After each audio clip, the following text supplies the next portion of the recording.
like sucking. But I ain't gay. Legit bad podcast. Fuck those honkies. Welcome to Costco. I love you. He really knows how to suck a wiener.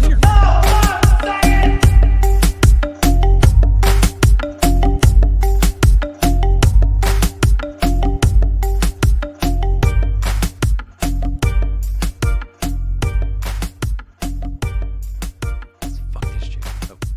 Oh, I'm gonna leave that in. Welcome to Legit Bad. Legit bad. I'm Joe. Jen is here and Ben is here, and we have returning guests, multiple returning guests. Brandon Thomas from Expanding Reality. Hang on, can't start without the thing. There it is. Thank you. That ended really awkwardly. It's like the golf clap at the end there. I never listened to the end because I keep talking. Ooh, I forgot to say real quick. liked it. I feel have to welcome. let you know, Brandon, that the fart maker that you sent to Joe was eaten by our dog a couple days ago, and Joe is just now Well, we finding have this four out of as them. well. We have four of Okay. them. It'll happen. That's why I sent you the 4-pack. I know a few would be disposable. You do need to cast a couple to the dogs to keep them occupied. Kind of like planting a Bigfoot garden. You plant a separate garden. Bigfoot leaves yours alone. It's a thing. I get it. It's like leaving pennies out at a yard sale. They take the pennies instead of the shit, you know? There you go. Yeah. Fuck. That's a real thing. They do that. Before we get started, though, I wanted to thank our newest reviews because a couple shows ago we had talked about how iTunes is just screwing us out of ratings for some reason. We're down 20-something ratings for some reason. Don't know why that happened or if anybody else has had that happen, but it happened. What do you mean by down? Like Like we they had were a, just- they we had a disappeared. number of reviews and ratings, and then they just took them away by like 20 or 30. It was weird. I don't know if they were bots or something. I don't Do fucking they know. time out? No. Oh. And I don't know anything about imagine. iTunes. I don't imagine that many people just delete their iTunes account all at the same time. So I don't know what was going on. But thank you to Sheepdog Part Wolf, The Best Lauren, Wheatgrass Dan, Pickle Weasel. Oh, this is a hell of a screen name. NFYKBV123. Yolanda, Your Mama's Pod, and Chuck Dumpster for leaving reviews. Some of these are actually from last year too, but we appreciate that because it helps. And my favorite one was Pickle Weasels. He said 10 dongs out of 10. And that Oh, fits boy. the show. Yeah. So thanks for that. But let's get going. So the reason we had Brandon on is we had played his promo a couple weeks ago. He's doing an event called Befriending Bigfoot. And if anybody's into Bigfoot, you should probably go to this because you might meet him. Maybe you can get your tits signed. Like, you never know. If they catch him, he's going to be doing all kinds of weird stuff. So why don't you start out telling us about your event, Brandon, and what you got going on down there? Yeah, absolutely. And I would think with the opposable thumbs, don't rule it out, folks. You could absolutely be signing anything you want, honestly. You could but sign that's his the tits. Whole point is befriending. Maybe nobody's ever asked. You know, maybe that's the issue. People start taking pot shots at him. They're hunting him. Bigfoot hunts. We're not doing that. We're befriending Bigfoot, starting with, you can sign my tits if you want, bro. Maybe that's a good icebreaker. I don't know. Yeah, so this event is outstanding, and thank you guys so much. First of all, it's so cool hanging out with y'all. Just being here with you guys is always so fantastic. Thank you. I Hell want to yeah. show a bit of this dope ass merch we got. This glows in the dark, by the way. It's cool as shit. Come This on. is the Ooh. logo, Oh, yeah, I'm- specifically for this event. It's befriending Bigfoot, but there's a big UFO component to this as well, which I'll tell you about. Yes. But we got this bad boy, some patches, we got some pins going on. These are fun. I'll send you guys some of this stuff too.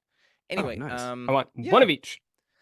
You have, yeah, we got you set up, but that's covered as well as we have so many cool authors, presenters, all of these amazing people coming out. It is going to be May 15th through the 20th in Blairsville, Georgia. Beautiful Blairsville, by the way. And we have no clue really what led us there, why that area, but really it was kind of a fascinating serendipitous story that led from one episode that we had with a guy named Les Durant, and he shared screen on video and stuff like that and showed us all of these really cool fucking UFOs flying all over his house out there in Mineral Bluff, Georgia. And it's everything's sort of like 30 minutes away from each other. And so it's this very northern part of Georgia, which is the very southern part of the Appalachian Mountains, which is riddled with mystery and cryptids and all kinds of cool shit. So the Bigfoot, of course, tie-in with UFOs is fascinating because a lot of folks kind of consider it not so, but there's a lot of evidence to support that there are Bigfoot UFO communications and contact, and we can absolutely talk about a few cases from some awesome authors who have written some amazing books that will be out there as well. But some fascinating theories abound with this stuff, but really the goal of the event is to get amongst them. We've I think, 2020 was cool. It kind of led everybody to see really how full of shit everything is here. And then you probably went home and you either drowned yourself in alcohol or wrote a book or maybe a little bit of both or something like that. And you figured out, oh, I can work from home. I'd save these 2 hours a day. I'm going to, do something. And a lot of trajectories changed during that time. And what we noticed as well is like a lot of folks started podcasts. A lot of folks started, doing this full time or more legit or whatever, right? And in that process, though, we've been sitting behind screens for a few years. So now I'm very called, and I know a lot of folks too. Grimerica guys have been doing this for a while with their Contact at the Canyon event that they've been doing for years, man. We were at the one in April in Utah. And so that one actually inspired this. And so now we have our own calling to go out with our expanding reality excursions. And that's the point, is to get amongst them. And where our event's going to differ a little bit is I'm going to show you a list of presenters and things like that, and sort of an activities list that we have planned, a planned itinerary.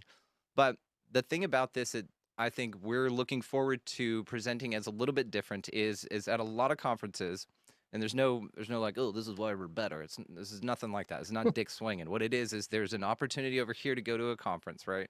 And in that, you pay for whatever you pay for. I don't even know. And you see people with lanyards that you think are really cool, that you've seen on Ancient Aliens and all kinds of shit. And you really want to talk to them about this one case, this one thing that happened to you and then your mom, and you know that they would love it. But they're up there on a stage. You see them for a little bit, and then they fuck off, and then they're on a plane or they're moved on. And then, maybe the few that stick around, you need to go buy their book at a booth, but then they're compartmentalized, right? And it's a very short amount of time. It's that environment, a Comic-Con environment sometimes. But what we're offering here is an intimate conference, sort of, again, the model based on the Contact at the Cabin events that the Grimerica guys do, which is we're all hanging out together.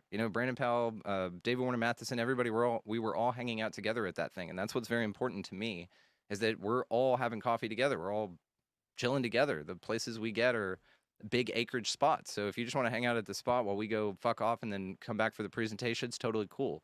There's a massive emphasis on nature here, which obviously, we're going with documentary filmmakers who go out into the woods and who investigate places like for a living. We're bringing a shitload of these people together, and amazing authors and things like this who can't wait to get out into these awesome spots. So the whole point of this, again, is to bring everybody an opportunity to come together and to, like I said, create some connection here. What I like about this too is it's a Bigfoot event. I don't specialize in any one particular thing. You guys know this is why the show is called Expanding Reality. We talk about all of this shit. I think why Bigfoot's so important for us personally is because not only for us as a show, but us as a community, this is a big step for all of us to take forward in coming together and actually putting our money where our mouth is, in a sense, as far as participating in this universe that we're in. So if you're called to do stuff like this, definitely take yourself up on that. This is an opportunity, and it's a once-in-a-lifetime thing. So that's what's so cool about this. And I could share screen and show you guys some more stuff, but did y'all have any questions or anything? Oh, yeah. Share your screen. Is this going to be at like a campground or like some kind of a public area? Or are you going to be going off into the woods too? Both. So we rented a space, and the place is acreage with cabins and rooms and camping. So we have plenty of spots that all people can go to. And we've done this in such a wide variety of ways as far as what we're able to offer. So we have private rooms, semi-private rooms, private 2 people, private 1 person. We have you can camp. We have day passes. We have made this as affordable and as open as we can, to the point to where actually, in fact, this is the cheapest one we will ever do. We ran fuck all for margins on this thing. No one's making anything, which is not a good business model. But again, what this is us showing our faith for the community, for showing up. And the deal with that is that this sets the tone for the things in the future. And I'm going to share screen here, and I'll show you guys the website. Now, expandingrealitypodcast.com, you, the audio-only audience, can probably check a link down in the show description, which will point you to a video version of this show here. And you can check out what we're doing here on the screen. But if you go to expandingrealitypodcast.com, you can check this out. But we're going to go straight to the events page, which is just that thing I just said, /events. And then on here, we have the information, just some overall stuff. And then we have the planned itinerary. So this is our layout. This is what we've got going. Folks arrived to the ranch at about 4 o'clock, our first presenter the first evening. And it's very important for us to do the daily hikes and things like that, but only spend about 2 hours on presentations an evening. And this is not like you can't talk to these folks. In fact, Trey Hudson is our very first speaker. The Meadow Project, amazing dude. All these people are fucking amazing, so I'm just going to spare it and apply it to everybody. Then we have Scott and Sheila Granger, who are local Bigfoot experts out there. They run Squatch Fishing Outfitters. Definitely check them out on Facebook, TikTok, and Facebook. They're the sweetest fucking people ever. They are super into Bigfoot, have phenomenal stories, and they have the best Georgia accents I've ever heard in my life. And so they're just like the sweetest couple. They're like you two in 20 years if you move to Georgia and really go native. Okay. So that evening, though, after Trey Hudson tells us all about the crazy cool shit he's been doing in the Meadow Project, it's going to be dark by then.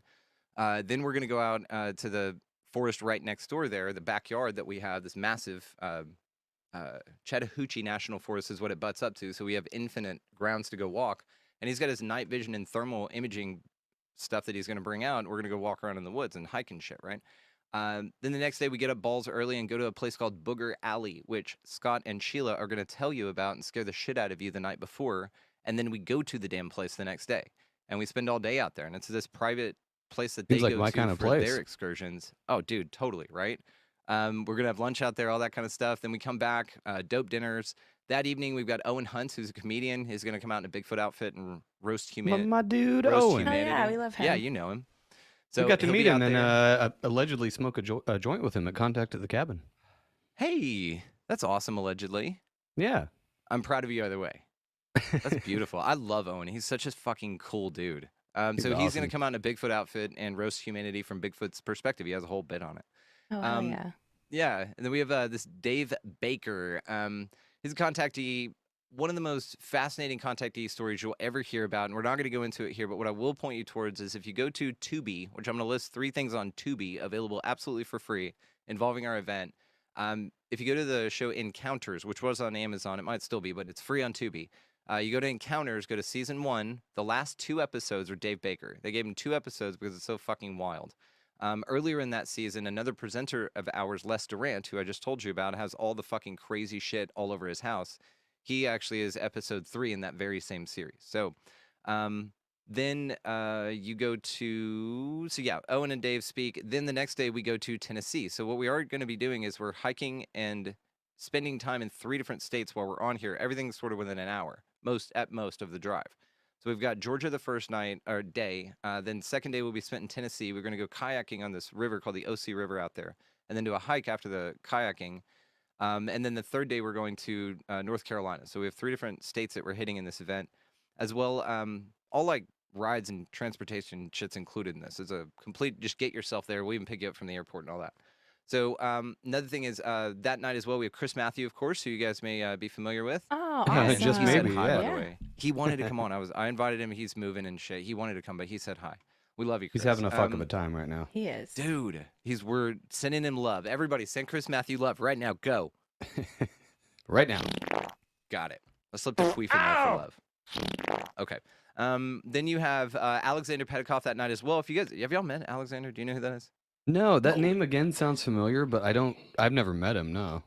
He's part of the Little Monsters crew, and if you go to YouTube, actually, he does the Bigfoot Where the Trail Ends series, and it just like blew up and got 5 million views or whatever. But Alexander's one of the sweetest, most cool fucking dudes you'll ever meet in your life, and he's like all over the place. I think he just sent me a picture from inside a coal mine somewhere that he's just like investigating, and then he was just in Louisiana not too far before that. But anyway, the dude's fascinating, makes amazing documentaries again with this Little Monsters crew, and that's like his gig. He's a filmmaker. He goes around and does this. So he'll be out there, super pumped to get to hang out with him. And then as well, like I said, North Carolina AP Trail the next day. We're going to get dropped off on a part of the Appalachian Trail, hike fucking up it and get picked up on another part. Probably have all sorts of freaky woo-woo maybe along the way. Then, like I said, Les Durant is going to come out, again, episode 3 on Encounters over there, if you want to check that out. And cannot say, this is also what I'm going to make sure, Chris Matthews' documentary, Occult Louisiana, on Tubi as well now. So you guys can go check that thing out. Highly Yeah, didn't they recommend. take it off Amazon for some reason? Yeah, because it wasn't good enough, or Amazon wasn't good enough for the movie. You know what I mean? It wasn't, they didn't align, sort of like YouTube pulls dumb shit because it's too cool. You know what I mean? Yeah. Like they're just not cool enough to hold it. They're like, I can't handle how cool this is. And then they let it go. But Tubi's got it for some reason. They're posting some weird shit. If you ever get on there, by the way, because I went and found his movie and then this Encounters to kind of check Les and their story out and support. But if you go on there, it looks like another universe's TV station, like their streaming app, like in Rick and Morty. All the movies are fucking weird. They're like old movies with characters that you're like, when did those two actors make a movie together? And it's weird. It's almost like AI is taking characters, creating movies from our past, and then making up these fucking weird movies and slipping them in a thing called Tubi amongst cool shit like Interdimensional Chris's cable movie. in Oh, real yeah. life. That sounds awesome. That's what it is. If you go over to Tubi, I don't know if you've ever been. This isn't a plug for them. Yeah, just I've go watched some see stuff how on there. fucking weird it is. You go look, like it's just weird. Anyway, so you got all that going on. Then we got next night, like I said, Les Durant, author Preston Dennett, one of my favorites. He's going to be out there as well. And One then of the Dave one Zed- of the best people we've had on that I totally fucked up on. Preston. Yeah, it was on What accident. I was using OBS, and you this is didn't for fuck up. this is it was for- fine. We had a great He's hard interview. on himself. no, this is for old school listeners. Preston hasn't been on in like 3 years, but he comes in and I change scenes on OBS, and I had a sound effect attached to it. So literally, you can go back and watch this. I think it's on. It might just be on Rokfin actually, but yeah. As soon as I introduce him and bring him into the room, I say, "Hey, Preston!" Ow! And then you hear that sound drop, and you can see his face. He kind of just raises his eyebrows, like, "Okay." Okay, but also, so fun fact, we couldn't hear it. So the way he had OBS set, we couldn't hear that sound effect come in at all. So it only You came didn't through know. to the listeners and him, and none, like not us. I found it in post because I was Yeah. like, "Oh, what the fuck?" And then I looked at his face. I'm like, "I think he heard it too. The audience definitely did. Oh fuck." And then Joe cried laughing for the next 30 minutes. It worked out. Yeah, it was hilarious. Anyway, keep going. Preston, like we went to his house. He signed books in front of me. Like I've given him. I love this guy. Right? He's one of my Yeah. favorite authors. And so to know him and to know that's that story, especially knowing him, he's just so sweet, but like wholesome, I guess is what you'd say, right? Yeah. He just and played it so- off. He's like, "Okay." But he's And actually, we're fucking- not 100% sure if he even heard it. We don't know. I'm not sure. Oh my god, how funny! Maybe it's just some awkward dead air that just went through on the audio that y'all thought. What a fun story! I love that. That's perfect. It definitely And came yes, through on the Preston audio Dennett. for the listeners. Like it came through, like anyone who watched the show heard that for sure. But we don't know if he did because we sure didn't. But it's fine because I hit the But wrong it's all buttons good. all the time anyway. And we so. proceeded to have an amazing conversation with him. It was a great show. Yeah. So it worked How out. fucking cool. I love that dude. And y'all are great. You're true professionals. And I love your no fucks because it makes for the best shit. Like, I don't know how to explain how genius you guys are at this. I don't need to. And your audience gets it too. But you guys have just this natural je ne sais queef about yourselves, you know? Oh, So- je ne sais queef, you say. I like Yeah. that Oh, here, term. I got one. Oh, no, that's not a queef. Hang on. God damn it. Wow. There we go. Sneezing unicorn. Oh, that was Okay. loose. Yeah. Dave Zed's going to be there as well, hanging out, and we're going to talk some Nice. shit as well. There's going to be music and night hikes and all kinds of shit. So that's what I wanted to say, guys. Come check this thing out. It's going to be dope as fuck. Expanding Reality Podcast .com/events, and I'm sure also kneeling. But there you go. Yeah, it'll be Yeah, in the it's- notes. It's dope as fuck, and we have more to look forward to. So I think the next event we're going to do is probably Superstition Mountains in Arizona. We got a really cool thing going on out there. Mount Adams, of course, in Washington, Mount Shasta, and then Giza Plateau. Larry Paul's like, you got to get over here, and we're going to totally do this. He has like a 7-pyramid Wow. tour that you go down the Nile on a boat and like get out and like ride 4-wheelers or horses or a variety of them, 2 pyramids that nobody's fucking knows about, and we're going to go do that. So this is all That's this is awesome. like happening. Like all of this is going on. And so with this first one, this is, like I said, a big step forward for us. So we're doing the Befriending Bigfoot event. This is absolutely not, we're not going to be shooting these motherfuckers. There's going to be a bunch of people out there in Bigfoot suits, by the way. So I don't recommend shooting anything you think is a Bigfoot either way. But Well, this don't is gonna shoot be Bigfoot anyway. He just wants a I friend. agree. This is, and thank you, Joe, for being sensitive to our fucking mission here. My guy, come on. So there you go. May 15th through the 20th, and Bigfoot's become more fascinating since this event, guys. I gotta say it. It wasn't really huge on my radar, pun intended.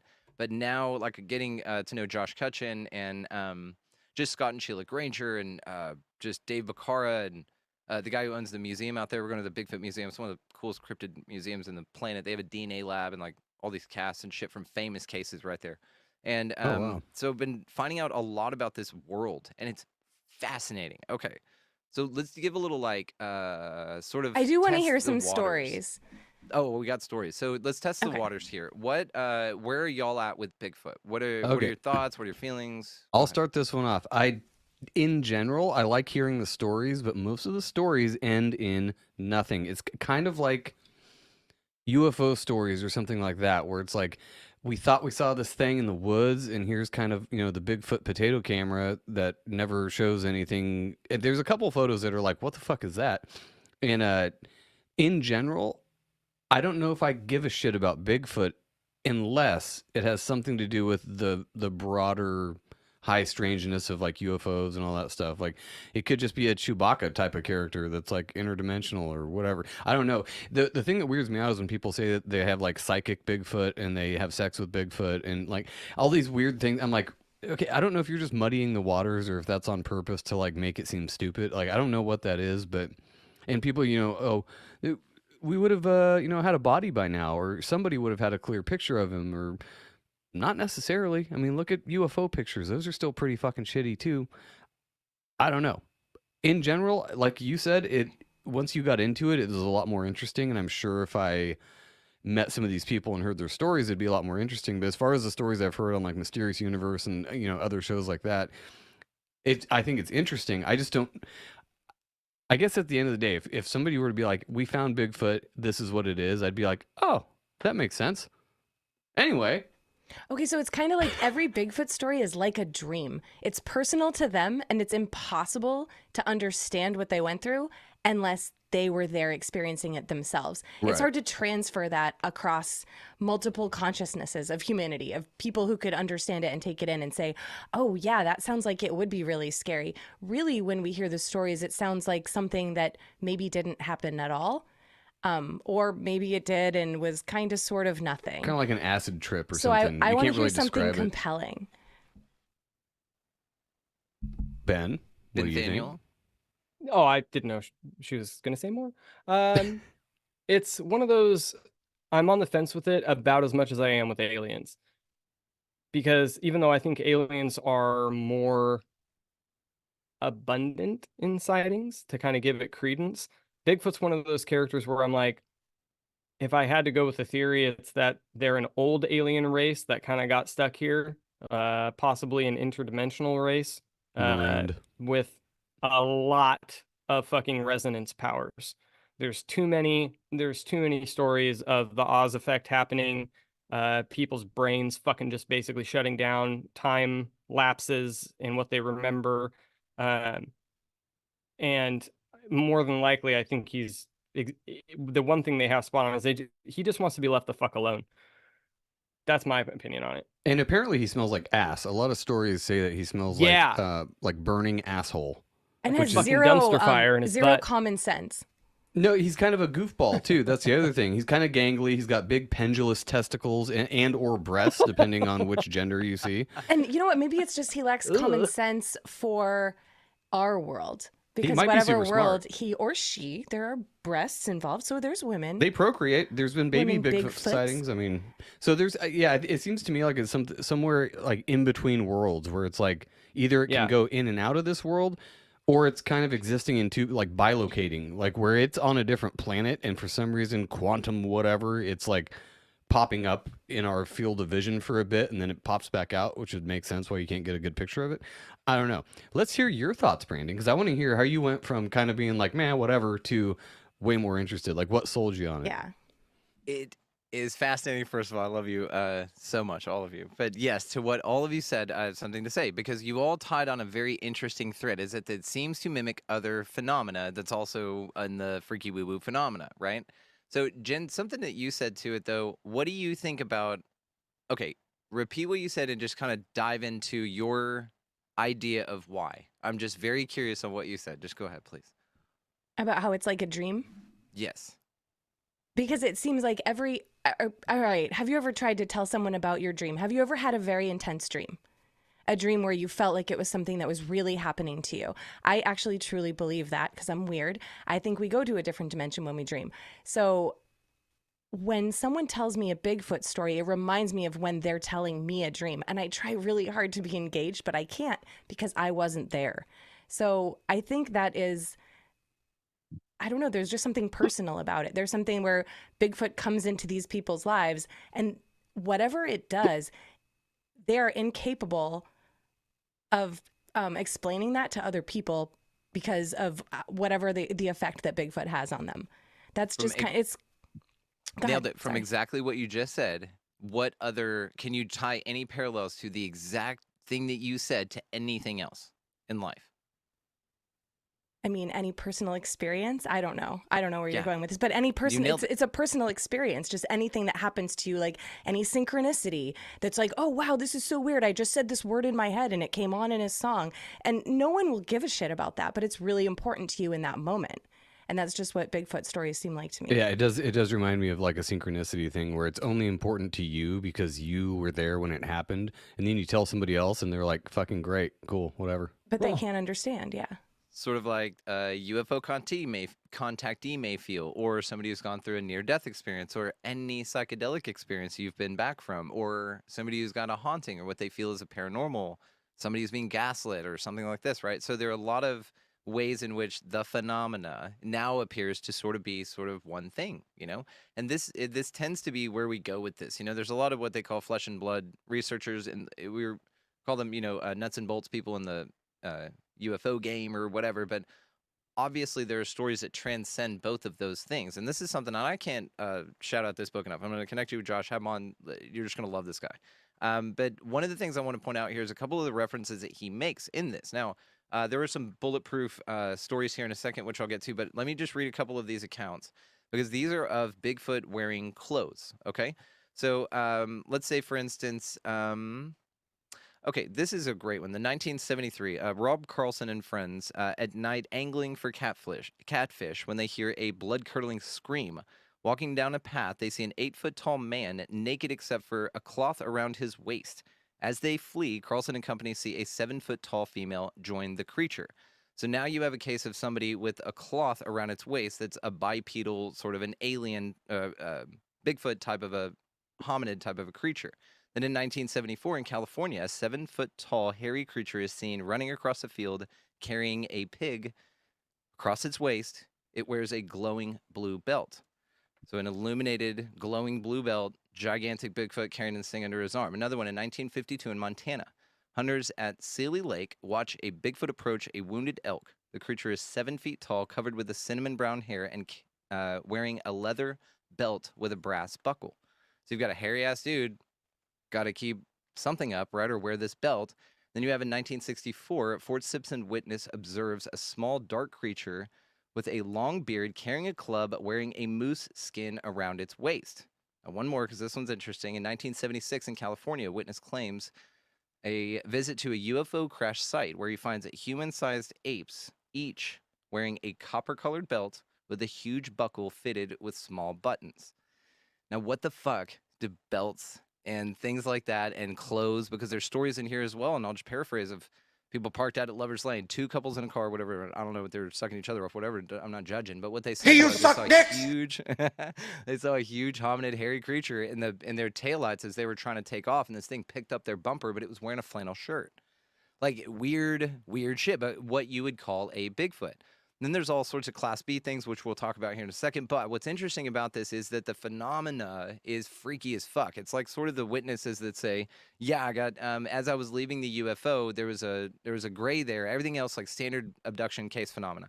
But then as I was leaving, there was a gray there, and he was wearing a Warped Tour 97 t-shirt.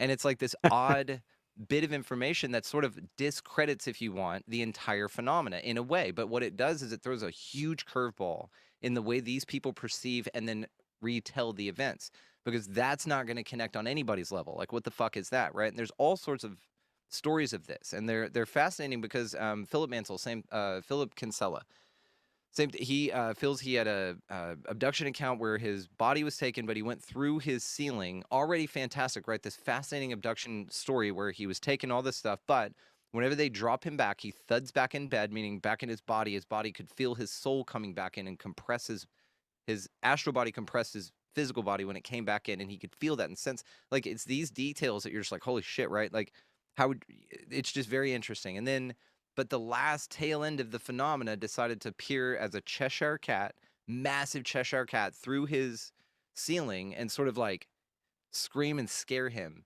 and then fade back away. And that was one of the bigger focal points of it, was this traumatic, odd, super bizarre element to this otherwise easygoing contact case, right? But what's fascinating again about this is Jacques Vallée's quote sums the fucking thing up. It's the phenomena is consistently inconsistent. And it's within that you can hide. It's where consistency and patterns emerge, that's where you're discovered. So I have a lot to say about this, but any questions or anything like that? No, it just seems like so a lot of this is why I think it bleeds into some of the other high strangeness of all these things, paranormal, everything. It always is, like Jen was saying, it's subjective to the person, which makes me think that whatever this is tapping into you specifically, and not that you're super special, but like, weird, like pop culture references, like the Cheshire Cat thing. Who knows, like what his relationship with that idea is, or why that would be scary to him, or whatever. But somehow the phenomenon knows certain things to do, and that's why I've said ad nauseum that I think a lot of all these phenomenons are related in the fact that they are appearing to people in different ways, the way that they think would be either most beneficial or most scary, or that you would relate to the most. And then you think about all the old stories like back from the Bible, people seeing what they call angels and all these things. That's how they conceived of those things back then, so that's how the phenomenon appeared to them. But I mean, it could have just been old school alien encounters, like Enoch's, or was it Enoch or Daniel or somebody, when they saw all the spinning rings, and they term that an angel. But if you look at the actual description, it's like that would be a terrifying fucking UFO to see. And the way that we think about it is some blonde thing with wings that comes down, and so I don't know. That's what I think of it. It just seems like different things, different strokes for different folks. And there's people that really like the Bigfoot idea, and they go out in the woods looking for that. And that's how the phenomenon appears. There's people that want to go do CE5 stuff out in the desert, and they want to see UFOs. So a UFO appears to them like that. Then there's Christians that are like, I really need a miracle, and an Archangel Michael appears to them. I'm not saying it's all the same thing. It just seems like that's how I think about it. Anyway. I've been long-winded enough on that. Oh, it's great. I think there's something interesting too with exactly what you're saying, Joe, that however it appears to you, it's definitely going to scare you. It's going to get into your head in a way that will be very meaningful to you, but it's also something that's impossible to explain to literally everybody else. So the Cheshire Cat thing, going back to that, coming through the ceiling, sure, that sounds terrifying. And if that happened to me, it would be awful, but it's very easily explained away. Like, oh, it was maybe just a dream, or did you drink anything that night, or maybe your blood sugar was low. Like, there are logical, quote unquote, explanations maybe that you we had too humans much have. cheese. Yeah, that we can explain it all away. So they can scare us, and I think they know that. I think they have. That's what I mean by tapping into it too, is that Yeah. they're figuring out the most ridiculous shit. That's why it's called high strangeness, because you can't, like Jacques Vallée said, it's consistently inconsistent. You can't peg like what's going to happen. There's certain threads you can follow, and like earmarks of different things that happen. But then, like you said, the Warped Tour 97 t-shirt on a gray alien, like it's like they throw these things in there just to be like, let's see what they do if we wear this. I know, but can you imagine though doing that to a lower race? If we found life that was semi-intelligent, but that we were a little bit smarter than, and we were like, I mean, let's just study them. We're not trying to hurt them, but we probably would. There are bad people. There are bad humans. There are probably bad higher beings as well. And just say a group of benevolent scientists was studying them, and they're like, dude, let's put on this random t-shirt from this concert that we found back in this time on this gray that we're going to, submit into this like little field, and let's see what happens. Okay, ready, go, simulation, run, and see what happens. And it could just be a projection too. That's what the other thing I think about. Like maybe he said his astral body got put back into his physical body. I think a lot of these abductions, or I'm not necessarily Bigfoot, not to stray too far from the Bigfoot thing, but like a lot of the abduction stories are probably in an out of body state. Some of them, at least the MyLab ones, that's probably just the military fucking with your actual body. But like when he saw that and he got pushed back into his body, and then he saw the Cheshire Cat thing, it does seem more like an OBE than a physical abduction. So it could have just been, some projection in his head. I'm not saying it didn't happen or that it was just a dream. It could have actually happened, but experimenting on people's psyches rather than their actual bodies. If that makes any sense. Complete sense, guys. Complete, absolute sense. Pulling up a couple things here to add to what you're talking about. We'll share screen. So again, audio only audience. If you want to check this shit out, you might as well, huh? All of it's fascinating and very subjective, and this is sort of the point. Now, what's interesting about this, I just want to make sure I have the right one pulled up. Okay, yeah, so check this shit out, guys. Have you guys seen the sigil of Lucifer and the way your eyes work? Yeah, and it's the same way with the eclipse too. I saw that the other day. That's wild. Okay, so I actually haven't. So Fucking guy explain this, getting ahead of the please. game here. Oh, sorry. That's okay. No. It's perfect. Go ahead. I don't listen to conspiracy podcasts all day like Joe, so please enlighten me. I didn't listen to a podcast on this. It's just interesting. So on the right here, if you're seeing the screen here, guys, is the sigil of Lucifer, which of course, light bearer. You can say Satan. It's interesting interpretation on just that word as well, on what the role of that character is in reality. Some say adversary. Some say this is a hell world, like Count Minkowski and all that kind of stuff. I think it's somewhere in between. I'd lean more towards that this is a simulated reality in the way that it is apprehended, and I think that the way that you view this place and what's presented to you has a lot to do with it. That's why this correlation between the sigil of Lucifer and then also the diagram of how your eyes, your binocular vision actually works and then receives light back to then be interpreted through the prefrontal cortex here before you're even shown what you're actually seeing, which all has to do with your RAS, your reticular activating system, which tells your mind what to filter out of the physical environment in front of you before you actually see it, because they consider it useless information, which I know I could go on a whole fucking rant about. But then you see something like this, and this is, again, the same concept here. And then, of course, we don't have to talk shit about, and we can absolutely, about the fucking eclipse and stuff like this. I caught something crazy in my backyard. My friend Tyler Hansen, I think you guys are gonna have him on. He's great. He did a video on it or whatever. We can share that too. But the whole idea behind this is basically that like your world is simulated out here, but it's bounced back, fed through you, and then back out. But why would the sigil of Lucifer, the light bearer, right, this perceived adversary, be something that's also in conjunction with how that diagram of how your eyes work, and not only that, but also the totality of moon, earth, sun, in all of these satanic dimensions, by the way, for these ratios, which we know about the spins and the distances and the speeds and stuff. So, but it's fascinating when you start looking at this stuff, how apprehendable your reality is away from your ass just in a second. And so thinking of things like that, and then coming back to any phenomena really is, yes, this is a subjective reality. But what we will say is this phenomena, whatever it is, the way I compared it to Josh was sort of like a Mad Libs from the universe. Maybe it's something to where, yes, there's something amazing here, but it's sort of like and verb. And you're just like, oh my God, shitting myself because it's an owl that turned into an alien. Or somebody's like, no, it's just an owl. Maybe there's no sort of degree of acceptance to go beyond that. There's just something normal that every day is there, but it's like some horrible monster, like when Beetlejuice shows his real face and it's just like fucking bah, but it's like your mind fucking goes no and gives you a Bigfoot instead. It's like, you know what, I can fucking rationalize this and it's going to disappear in a minute, because that's what they do. And the freaky thing, and that's why this book is called Where the Footprints End. That's the whole point, is a lot of these footprints will track out and then just disappear as if they floated off, or some of them will begin as if they were dropped from a UFO, which a lot of Bigfoot UFO stuff in conjunction. Well, they've done quite a few stories about that, where the front memory that they have is something totally different, going back to your Beetlejuice example. And then they go through a regressive memory hypnosis, and all of a sudden they're seeing the actual thing that they saw. It's like that memory implant that was given to them because they couldn't handle the truth.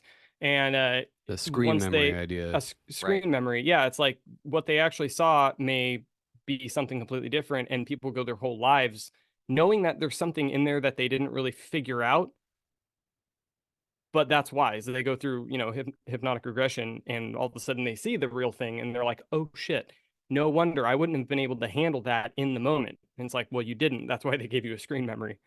Well, and it's funny, like go ahead. The artifacts, like when you take a picture, I mean, a camera is just kind of like a digital eyeball, and you'll see lens flare, different digital artifacts, and all that stuff.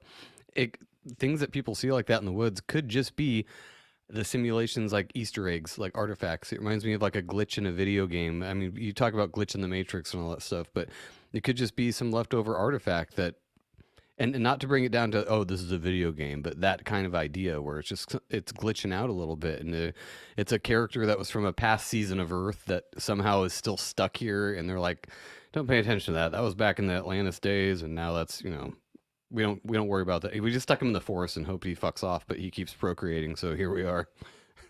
Yes. And you also get into what I call the panda suit anomaly, right? Maybe okay, let's follow this through. So maybe there was an ancient hominid here on this, what we would call Earth, And what any of this shit is either interdimensional or time travel, which interdimensional is time travel. If you get one, you get both, right? So anything can hop out of the river of time, let time flow by, and then hop back in it to a certain degree through these concepts. So let's say that that's a thing, and we're all just like, yeah, duh. Now, let's say that in some point in Earth's history, and that maybe all aliens are in this way, Terra from here, but they're just not from here this now, right? They're all ancient whatever's coming, but either from the past or future, because we all sort of occupy the same place just at different times, like this reset idea. But let's say at some time in Earth's history, and maybe even still, there is a fucking this Australopithecus dude running around. He's got a few ancestors that have kicked about. They, for some reason, some of them have cool glowing belts. They still snatch pigs, but they got glowing belts, some with copper buttons and shit. And there's these things fucking running around here, but maybe it's a truly natural phenomena, and there's nothing unnatural about it. If you've been to Washington, or you guys been up north in California, I mean, the terrain out there, you can see, and I mean, North Georgia especially. I mean, and anyone can actually not go far if you go out of your city and see that shit could just be out there, man. Dragons could be out there, like shit could just be out there. Bigfoot especially. The stories you hear about these things spider crawling. Have you ever heard of this? These 12-foot creatures crawling on their fingers. Oh, they're so fuck strong they're that. crawling on their fingers flat on the ground. This is where we get the word ghillie suit, by the way.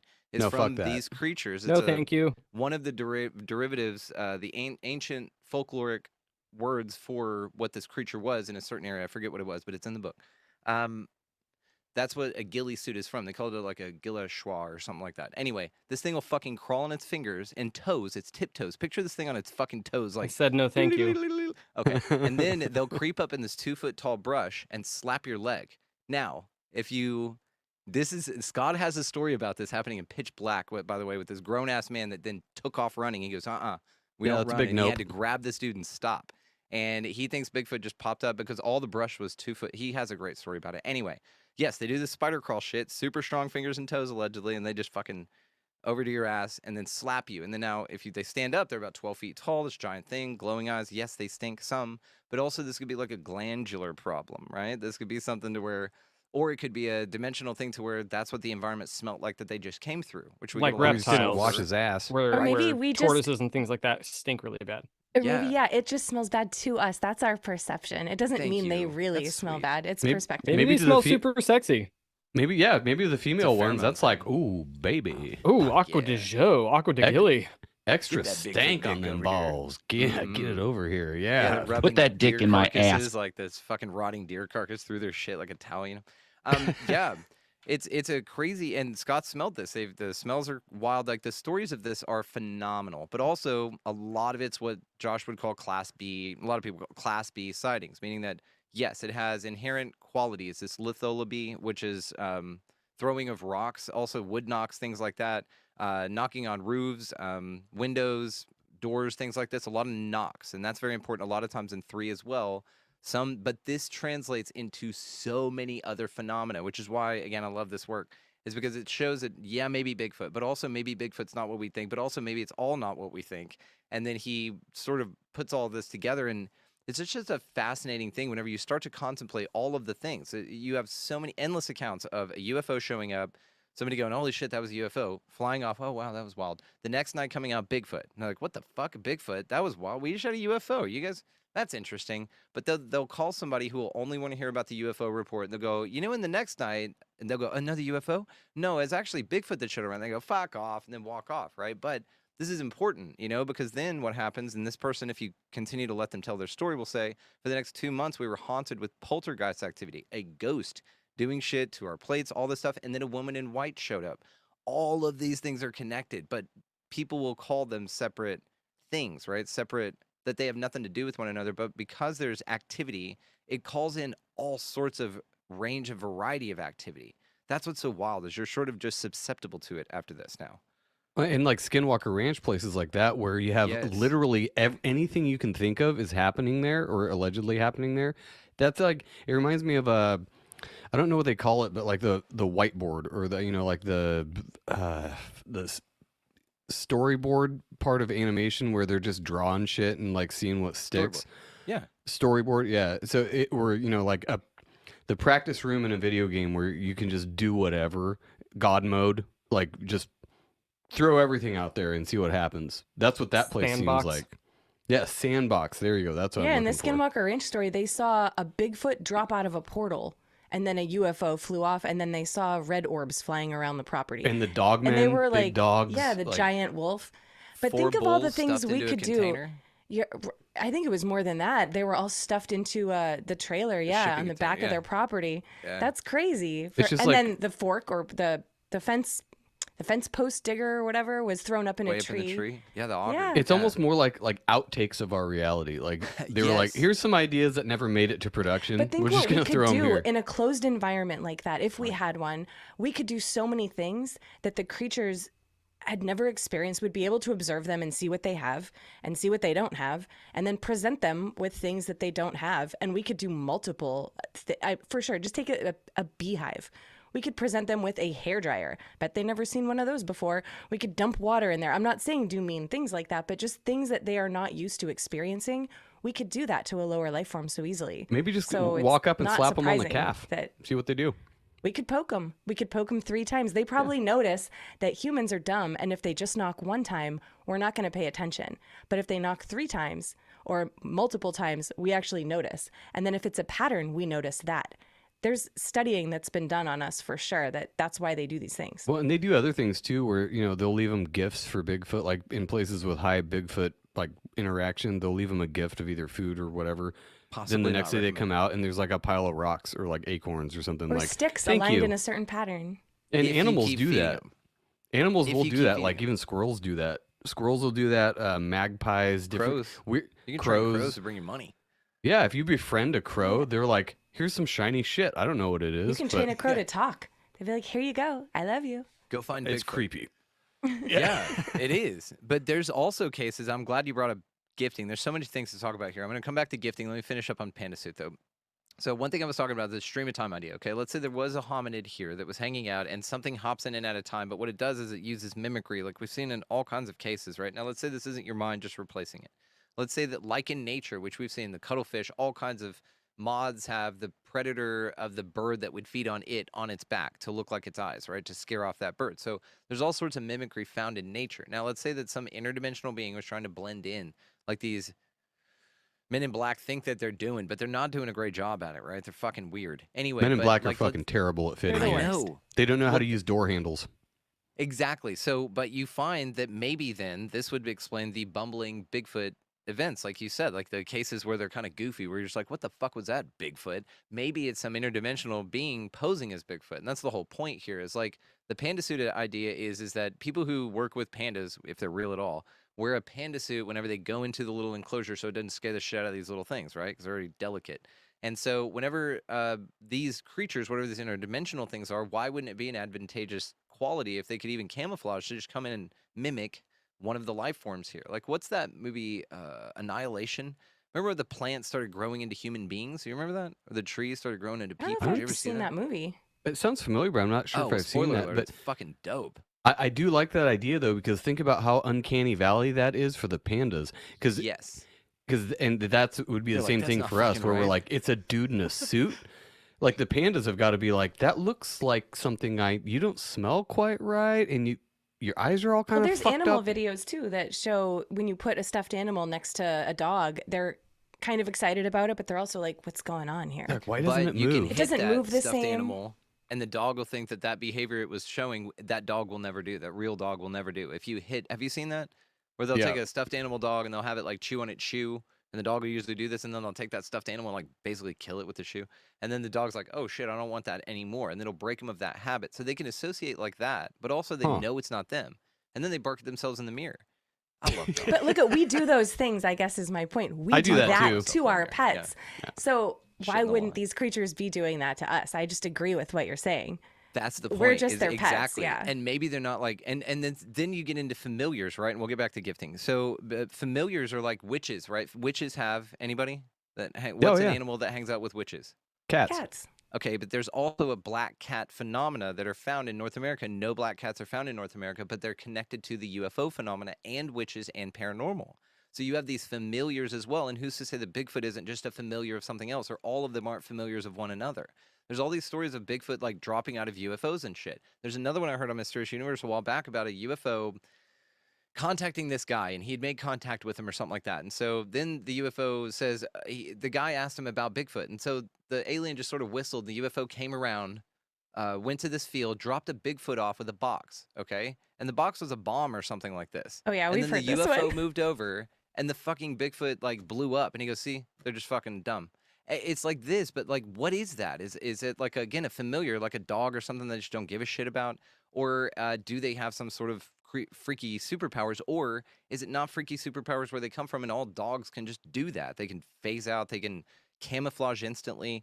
There's a fascinating concept. This guy named Asher, and I'm sure you guys have people who write in who just blow your mind. And so this guy's been sort of a pen pal of mine through the show, and he has a theory on Bigfoot where they're 100% right-brained creatures.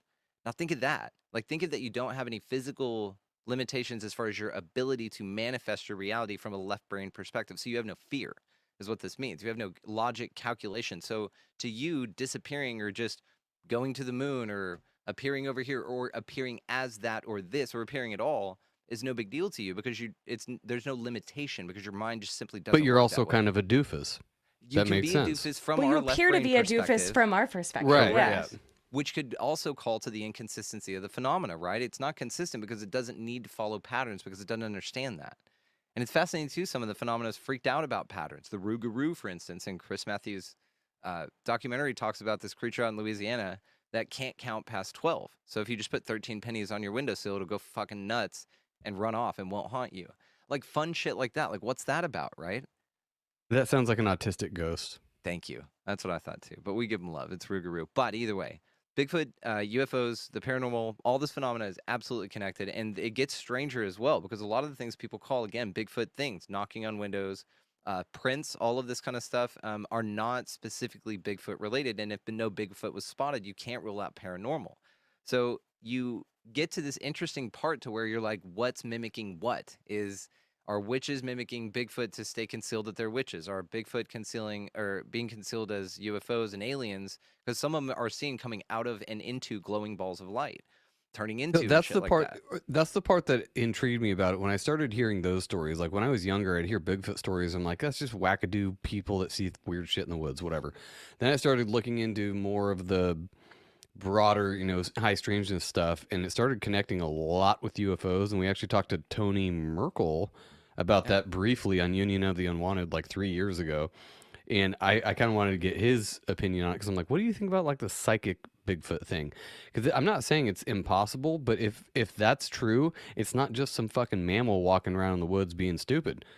And then you have the cases where he's jumping out of a UFO or a portal or whatever. I'm like, that would make way more sense, a psychic Bigfoot or some of this other shit that happens with him, if that was also part of the story. But like you said, there's nuts and bolts people who are only like, no, it's some unknown hominid that's traipsing around the woods, picking its ass and eating berries. So and those people don't look into the weird side of it, the woo-woo side. So if it makes more sense if you look into all the other sides of it. It kind of connects a little bit more, at least for me. Yeah. Dude, you guys are perfect. I love y'all so much. You could just get into any damn conversation.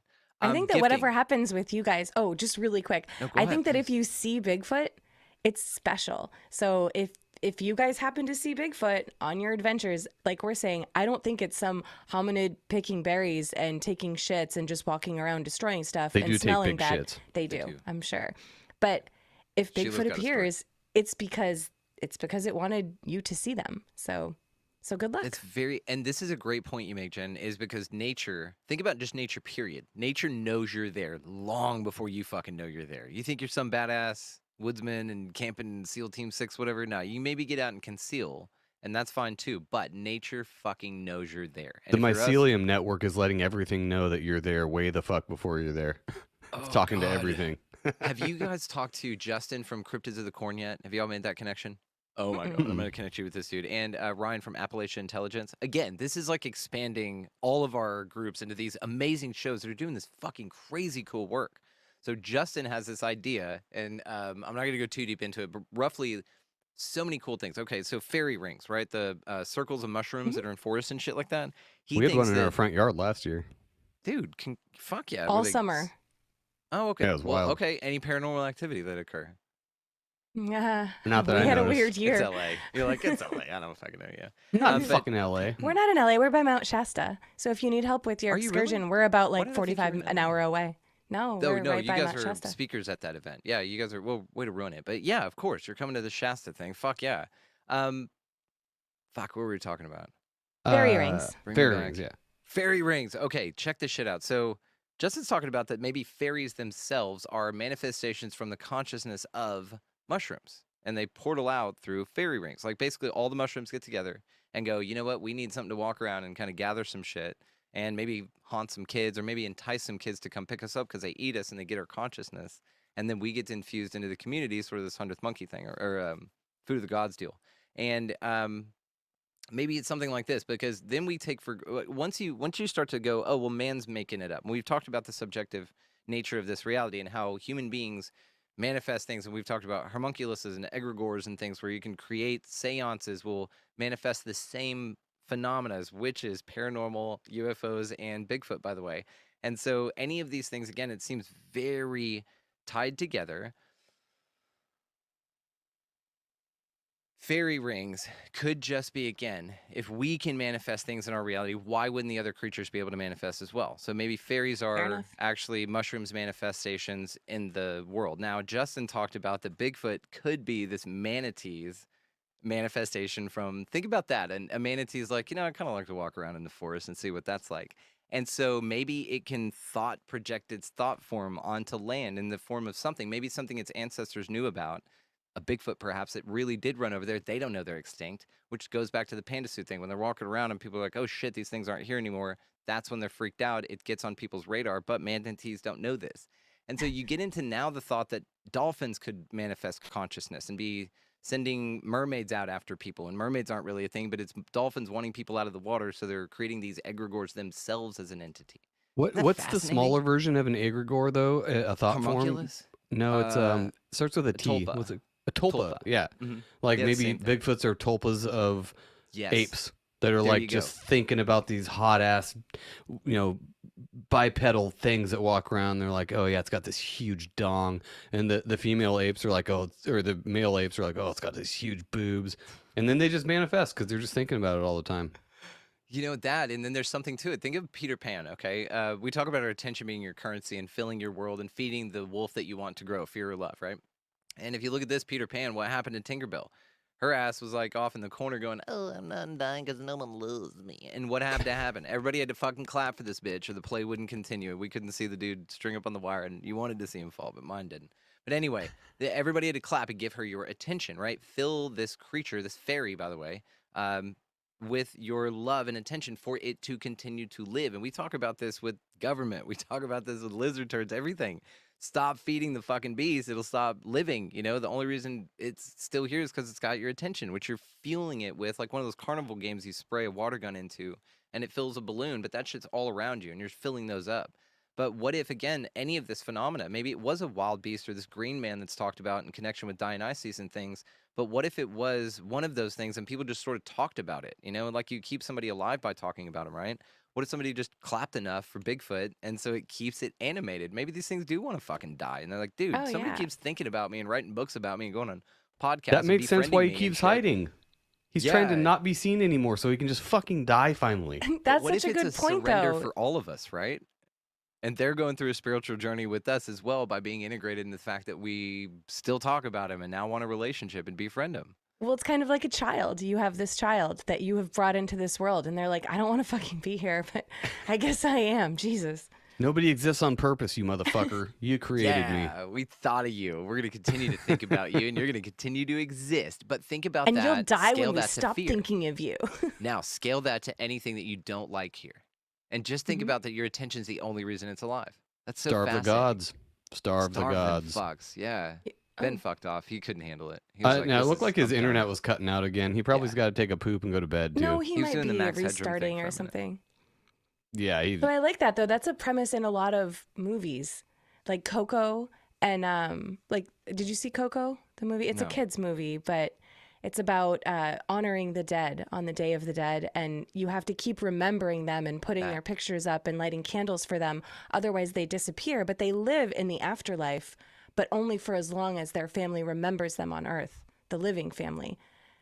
And then think of this. What if the haunted ghosts and shit of the fourth dimension, like Howdy talks about, that are the loosh things that are sucking us here? What if those things only exist because we expect bad things to happen here, and so therefore they have to translate? It's an as above, so below, turtles all the way down kind of an idea. So if we heal this here, it stops in the spirit world and everything. This was like a realization I came to recently, or a concept that we were talking about that sort of gut punched me. I was like, hang on. So like after this, it's still the same. There's like shitty gods, and like he was like, well, yeah, think about heaven. Like Satan got kicked out, right? You know, it's like this whole dissonance concept. Why would it be different? And it's just one of these things. And then you're like, oh, as above, so below. Hang on, man. So you're talking about this shit all the way up, right? And so then the question is what stops it if it stops? And if it's us creating any of this shit, any of it, right? Your interpretation of reality, what you're feeding, any of that, then maybe you stop it here. Literally, maybe there's no sort of like fifth dimension to look forward to where things get better, because really it's just a fifth level up, or as again Howdy says, it's inverse, and you're really going deeper into the game, the fifth level deeper of Dante's hell, right? And it's just more elaborate, and that's the thing. But it's still the same shit. There's no sort of like cue, The same like, oh, template. someone's coming to save. Yeah, later it'll work out or whatever. Or I'll do it in the next life. That's not the case at all. You have to fix it now. I think you can fix it now, and eventually what you are, you will go back to that and everything will be okay. But if you keep thinking, I think every thought that you have manifests in some way, shape, or form. Every single thing. That's funny. I was Especially if just you're thinking of something that's not real. I did this once when Ben's girlfriend was over and her kid was at our house, and I was picturing her kid going in and out of the house because he runs in and out. He's a little younger. He runs in and out, and I was picturing our dog getting outside for no reason at all. I was just thinking of this, and I don't even know why the thought popped into my head. So I kept thinking of it and thinking of it. And then all of a sudden he came outside and said, "Hey, Jen, Marilyn just got outside. I left the door open." And I was like, oh my gosh. So there's a disconnect too between, am I psychic or am I manifesting it? You know, like you can't really tell the difference. I'm not saying I'm psychic or I'm manifesting anything. Also, by the way, listeners, I'm not a fucking weirdo. more synchronous. I'm just no, saying, she is. It's fine. No, but you can, I feel like you can't really tell the difference.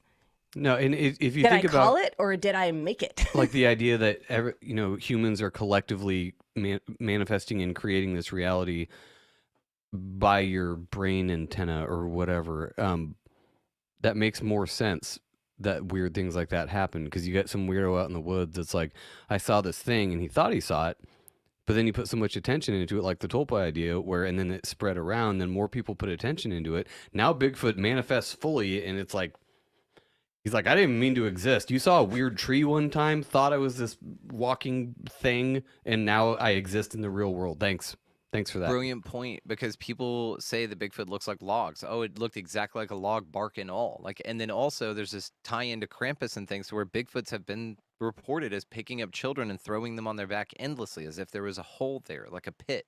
And then you also hear Weird. these stories, yeah, like Krampus did this shit, and then witches do this shit as well. So again, there's so much crossover.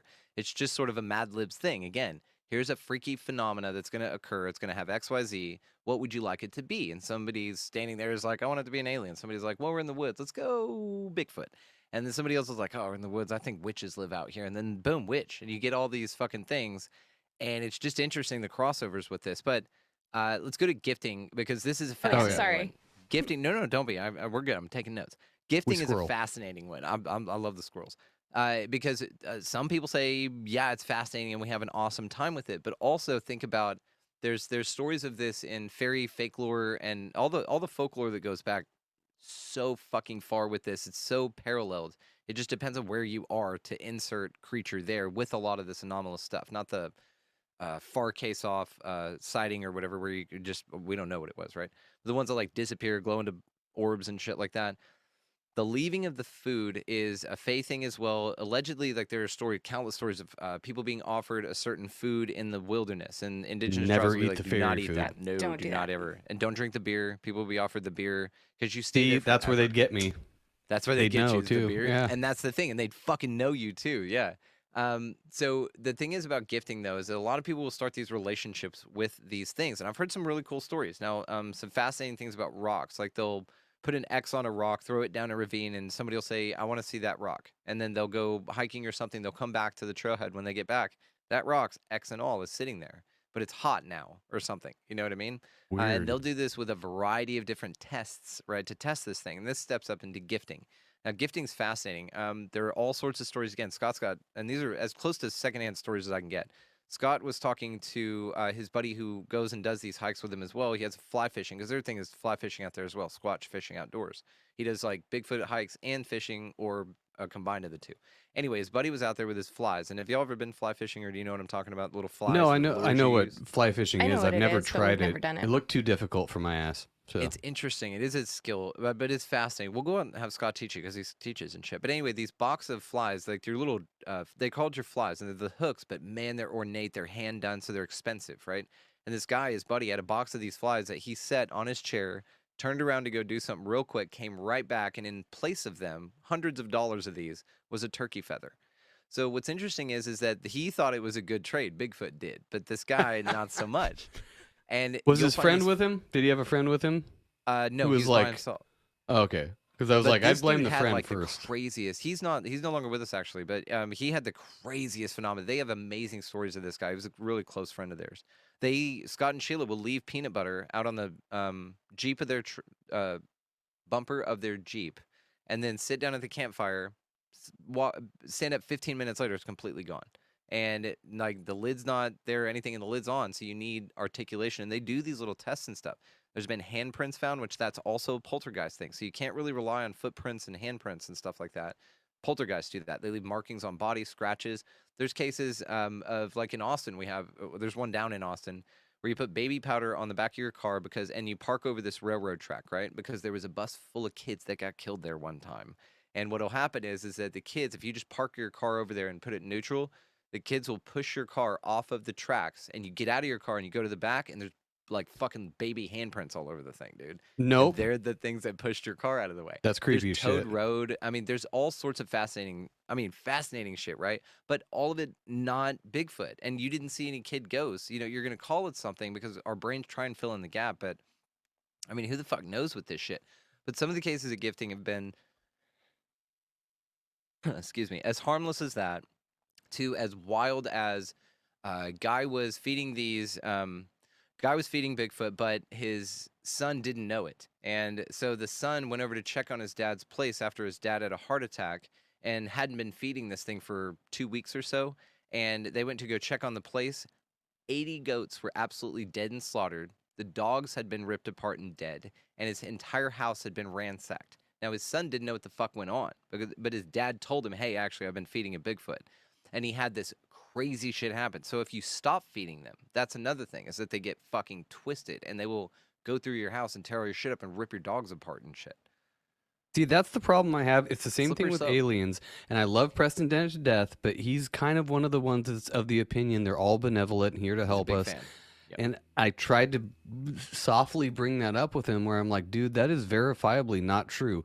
If you want to believe all these stories, there's plenty of stories where they are not here. I would say the majority at this point, if you look at a person's experience over their lifetime, the contactee stories and all that stuff, Bigfoot even, if you look at the majority of the cases, it's not a net positive for that person. Like there's some good things that happens, or maybe they get healed from something, but a lot of these things are not good for the person. They end up going on a wild goose chase or ending up somewhere, and then they're destitute, and then they die, or what. So I think you could say the same for humanity, though. If we Yeah, were taking over in something, general. if we were in charge of a lower life form, there's a lot of dicks out there. It doesn't mean that all of the alien races are terrible. no, and I don't but think the so ones either. that But to say that take they're control all are- beneficial and positive, and all Yeah. these experiences are positive, I think is debatable, but debatable at least. You know what I mean? Yeah, and I don't think anything is anything, right? Right. But Agreed. Preston is in the more positive mindset on this, and I don't disagree with you on that. And yes, there are cases that contradict that viewpoint from the occupant's perspective. Now, what's fascinating about his perspective, and anybody's really, is look at the amount of trauma that these people go through in this case, right? Some people report it as serious trauma, and then some people report the case as what we would say, fuck you, fuck that, and had a great time and can't wait to go back, and are proud that they had hybrid children sucked out of their womb at 3 months and get to meet And them. see, and that seems like some Now, MK people Ultra mind consider- control shit. Yes, some trauma-based mind control, right? Right. Now, also, a lot of these folks, women, a lot of these people, specific blood types, there's a fascinating astrological connection to this that Mary and I made. It's just awesome. And we're tugging on the thread. It's a brand new data point, so we're tugging on it, but I'll get to it. And when you talk about sort of the impact that things like this make, it's so traumatic for the occupant that it just redirects everything. And like y'all said, there's a guy out there with the 2008 sighting in Glen Rose in Stephenville on a documentary I saw, and he is divorced, lost his job, like devoted his whole life to this, and all he did was he was standing out back by a fire, saw this fucking UFO, and then it took off. But like, what is this? What is it guiding you towards? Yes, it changes you, such as a near-death experience or anything else. But think of the trauma that's involved in what occurs here. It changes everything. Some people handle it great, but what's that? It's, again, subjective. And I saw this great post the other day of a girl giving a tattoo, and it was a camera back to herself thing, and she's giving herself a tattoo, and she goes, looking up at my client, and she's so comfortable not making a peep, and I'm just tattooing for hours. And then the person looks down and she says, hey, does this hurt? And she goes, no, it doesn't hurt at all. And then the tattoo artist goes, oh, you're traumatized. And the whole point behind that is that there's a level of trauma like that people can adhere to. But in the UFO contact, any of that, it seems that there's a pretty high level of trauma. And it either turns you completely off or it gives you this Stockholm MK Ultra, yes, I'll have your baby and bang these people and get in these really intimate relationships with star people, or what I'm being told is, but there's no sort of questioning of motive. They're blown away by the woo and don't question it any further than that. And I don't think that's why I get fucked with. I'm not going to lure it onto a ship or something like that. I have too many goddamn questions. And the point to this is like the Archangel Michael people or the New Age people who really go balls deep in this shit. God bless you for all you're experiencing, and no one's telling you that you're not experiencing it. My question is, take the breath. What's your intention? Ask Archangel Michael what his deal is, what the trade-off energetically for you is. Is there some sort of parasite situation? Is it for every Dude, 5 that's people been a you theme heal? the last couple shows we've been talking about that exact thing where it's like Gotta ask the even the questions. Bible says test the spirits. It's not saying they're There not you go. there. It's like ask them questions. People go into panic though. It's fight or flight for sure. The brain is trying to regain homeostasis. They are afraid. When you're put in a situation that's life or death, and in that moment of seeing an alien or seeing something you've never seen before, what does your brain do? I'm not 100% sure because I've never been in that situation. So I can't say what I would do. I would like to think I would say, can I please learn to fly a spaceship? Because I want to so fucking bad. But I don't think I would. I think I'd be like, I'll have your space babies. You can chain me up what and if leave me flying here. a spaceship comes with that, having your space babies, getting gangbanged by a gray every now and then, but thinking I guess it's it's been your nice, idea babe. or a No, good I love idea. you. but- Really, all they're doing is they're like, you're our janitor now. Make sure you clean the UFO windows and just keep this shit But clean. I also get to fly a spaceship on Sundays. That's Thank right. While I'm you. getting plastered against the window. Yeah, that's the trade-off. Actually, you do, but how we fly it is, I'm inside you. Penis. The three of us Cool. are inside you. That's how we fly Either the way, ship. but like that's not how our brains operate. We operate in a linear time space. We're just like, okay, we do this, we get up, we make dinner, we go to work, we do. And I don't know if we're taught to do that by something or we just did that as a species. But whatever these things are, know how we operate. So they know how to get into our head so that it's not explainable to other people. They know exactly how to make it so that we will fall in line with whatever they want. And it doesn't take a lot of Sounds effort. like the government, don't it? For sure. Yeah. Again, it's Yep. all connected. It is all fucking A connected. lizard and it's all overlords, perception management. obviously. Yes. Yeah, I mean, lizard we've had whole overlords. shows that I just called reality is subjective. I think that was with Chris Matthew because like the whole show we just talked about how subjective it is, and there's people that will have a problem with that and say no, it's not. There is objective reality, and yes, there are some things that would at least seem to be objective, but who am I to say? Not your So- interpretation of it. This is the point of the reality is subjective conversation is that your interpretation of it is what creates reality. And no one's interpretation is the same. This is easy. Like, it's absolutely provable. We go down the RES rabbit hole, but you're absolutely right. It is a subjective experience here. And the more we admit that to each other, the analogy I've always used is this cave analogy. We're all in a dark, fucking big-ass cave, and we're all sort of this No, that's massive Plato that consciousness. did that, dude. Don't be stealing this shit. Not this one, not this one. What I mean to say is that you're in one part of the cave over there, and I'm not in that part of a cave. I've got a tiny little flashlight just like you. You're only illuminating that part of it over there, and I'm way the fuck over here. Now I can hear you. We can talk to one another. I can describe what I'm seeing and describe how I can interpret what I'm seeing based on my experience. But you've got to determine how that relates and affects you because you're on another part of the cave. Now, you can tell me I'm full of shit and tell me that doesn't exist and tell me that your part of the cave is the only thing that exists and you've got it all figured out from that perspective because a lot of people around you feel the same, or you just so happen to notice that a lot of people in the same area as you feel the same way. That it's just a fascinating thing that if you can release or just embrace that idea that, look, you're at another part of the cave mapping that thing. And this is why we can have conversations like this with people who have had these fucked off experiences on the show, but then also people who've had what we would call fucked off experiences that I'm not going to say spiritually bypass their way into a good experience because maybe it was really something amazing for them. Maybe it's like anything. Maybe it's just how you choose to see it. And I've really gotten this coming out of the dark night of the soul because it was a choice, man. I had to choose to not fucking see this place as a prison planet anymore. And then it was raping me constantly with archons. I was going to be tricked by grandma and have to throat punch her when I die and shit. Like, I'm not... It's a stressful way to live this fucking life. And I'm honestly, whether it's true or not, it doesn't matter. I'm choosing for it not to be my focal point. And honestly, my life has fucking changed, dude. Absolutely changed in a couple of weeks. It is, but it's also freeing to everybody else. Like, just look at that, you know? There's so many attachments and things I think people have, like these preconceived notions of all kinds of shit. And I think a lot of people may have want to look into the Bigfoot phenomena a little bit more tonight. Maybe, you know, where the footprints in.